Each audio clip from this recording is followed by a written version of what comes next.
Il n'y a jamais eu d'homme sur la Lune. Sincèrement, ça tient debout, ça. Il n'y a aucune mission Apollo qui est allée sur la Lune. Le Covid, c'est pas un virus, c'est un plan. Retenez bien ça. En fait, un complotiste, c'est un chercheur de vérité. Et c'est souvent quelqu'un qui décèle les coups fourrés avant les autres. Tu vois, dans mon entourage, quand j'expose mes idées, et des idées, j'en ai de nombreuses, personne ne me comprend. Les seules personnes qui me comprennent, c'est les personnes qui me sont très proches, ma fille, ma maman, ma femme, et peut-être un ou deux amis. Le reste du temps, on me dit « mais t'es perché, qu'est-ce que tu nous racontes là ?» Parce que les gens sont dans une dimension qui n'est pas la mienne. La plupart des gens, 95% des gens, sont dans une dimension incarnée. Et moi, je ne suis pas dans une dimension incarnée. Je suis en partie dans une dimension incarnée. C'est-à-dire quoi une dimension incarnée ?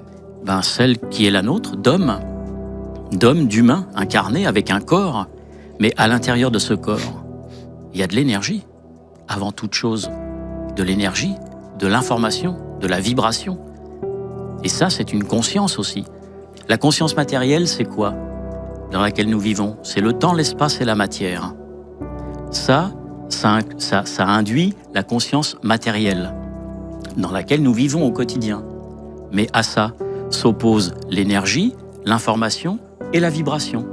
Et ça, c'est la conscience immatérielle ou vibratoire de notre monde. Et tu as même une troisième conscience, qui est celle qui est induite par le Père, le Fils et l'Esprit Saint, qui est la conscience spirituelle.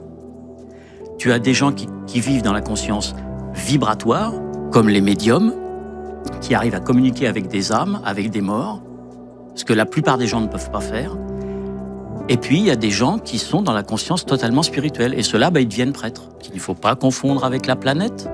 La planète est une chose, la Terre est une autre chose. Attends, on va reprendre dans l'ordre. On va parler de tous les sujets. La théorie du complot, le complot, c'est quelque chose qui est créé par des sociétés secrètes. La théorie du complot n'existe pas. C'est quelque chose que l'on met sur le dos des complotistes. On leur dit qu'ils inventent des complots qui n'existent pas. On peut très bien comprendre qu'un État n'ait pas envie de tout dire à son peuple. C'est compréhensible. Maintenant, quand il y en a qui arrivent à comprendre pourquoi on cache les choses, parce qu'ils tombent sur des documents, ou qu'ils tombent sur une information, ou qu'ils tombent sur une contradiction, à ce moment-là, ces gens-là se posent des questions, se disent « mais ce qu'on nous raconte là, ça ne tient pas debout. La personne a dit le contraire dans l'interview précédente. » Et il y a des gens qui ont la compétence pour écouter, pour voir, pour discerner le faux du vrai, pour sentir les choses. Et ces gens-là, il faut les discréditer parce que ce sont des gens dangereux. Et quand tu as accès à la vérité, tu es un homme libre. Et un homme libre ne peut pas être contrôlé. Donc, on te laisse dans un univers de mensonges. Et pour quelle raison tu sais comment est réglé notre monde ? Il est réglé par 4 principes. La tricherie, le mensonge, la falsification et la manipulation. Et ces 4 principes touchent 4 domaines. La science, l'histoire, les religions et la politique. Et ça, c'est notre monde à nous. C'est le monde de notre incarnation. Mon tout premier travail, ça a été de travailler sur la platine du périscope du Redoutable. Tu vois ? Donc ça, c'est de la micromécanique et c'est de l'horlogerie. Le Redoutable, c'est un sous-marin nucléaire. Voilà. Ensuite, par la suite, j'ai fait autre chose. J'ai fait des machines-outils pour les horlogers, des petits tours, des petites fraiseuses pour faire les petits remontoirs, etc. Puis après, je me suis dirigé vers le cinéma comme projectionniste. Et là, j'ai travaillé pendant une bonne 30aine d'années. Mon père est venu me visiter 17 ans après son décès. Je l'ai vu physiquement, sous une forme diaphane, de fantôme transparent. Il m'a mis sa main sur l'épaule, il m'a donné un message, et avant de partir, il a tiré mon t-shirt. Moi, je me suis dit, mais putain, il s'est passé un truc là. J'ai vu mon père, j'ai senti sa main, il m'a dit quelque chose. Tu te rappelles ? Oui. Tu te rappelles, oui. Oui, il m'a dit « Je suis là pour t'aider ». Il m'a tiré le t-shirt et il est parti. Et ma fille était à côté de moi sur le divan et j'ai dit « Mais t'as vu ?» Je pensais qu'elle avait vu le fantôme de mon père. Et elle me répond, je lui dis, t'as vu? Elle me répond, oui, quelqu'un t'a tiré ton t-shirt. Le phénomène physique, elle l'a vu.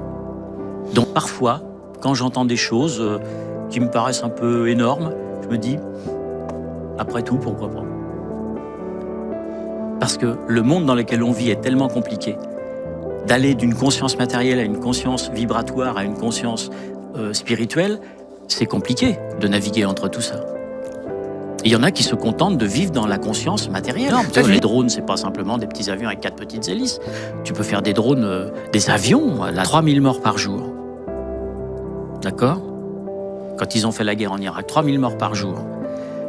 Les tours, il y a eu 3000 morts. C'est un jour de guerre. Pour certains, c'est que dalle. On peut sacrifier 3000 bonhommes. On peut faire écrouler les tours. Les tours, ça se reconstruit. Le fait que quand les Américains sont allés en Irak, sais-tu ce qu'ils ont fait? Leur première opération quand ils sont rentrés à Bagdad, ils sont allés dépouiller les musées pour aller piquer les artefacts et des documents rares. Parce que à Bagdad, il y a des couloirs qui relient le mont Bucégi.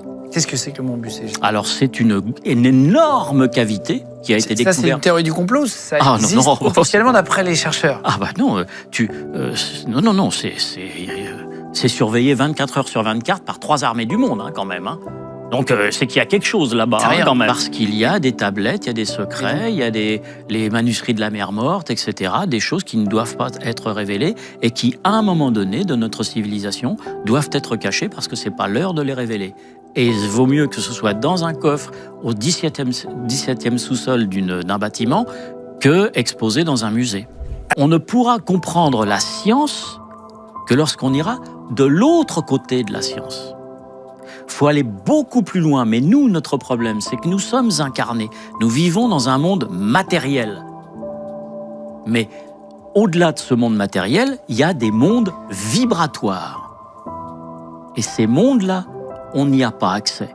Alors, parce qu'on n'y a pas accès, ça n'existe pas. Est-ce que tu es religieux, toi? C'est difficile de répondre à cette question comme ça. Religieux, ça voudrait dire faire partie d'une religion. Moi, je suis ni catholique, ni orthodoxe, ni d'aucune religion. Par contre, un esprit créateur existe. Et cet esprit créateur est un mathématicien. Parce que sans cet esprit créateur, sans cette source initiale, t'aurais pas le nombre pi, t'aurais pas le nombre d'or et t'aurais pas la courbe de Fibonacci. Seul un ingénieur, un mathématicien peut faire ça. Je vois que tu as une formule mathématique, on dirait, sur le bras tatoué. Qu'est-ce que c'est? Alors ça, c'est la formule, c'est l'équation de Dirac, de Paul Dirac, qui signifie gamma mu, facteur de I0 moins EA mu psi égale MC. Pourquoi j'ai fait ça? Parce que selon moi, c'est la plus belle équation au monde. Elle surpasse E égale MC carré. Parce que cette équation, elle relie l'infiniment grand à l'infiniment petit. Cette équation-là, un jour viendra où des physiciens trouveront le moyen de comprendre ce que ça veut dire et de relier les deux bouts et de faire du voyage dans le temps. Il y en a qui savent le faire. Mais en ce moment, sur Netflix, sort un film qui s'appelle L'exorcisme de Tamara. Ce film a été réalisé par un réalisateur qui s'appelle Guillermo Amoedo. Il est de 2017. Dans ce film, tu as une séquence où on voit un téléviseur avec écrit dessous « Mort du pape Léon XIV » en 2017. Comment Amoedo savait en 2017 que le successeur du pape François serait Léon XIV?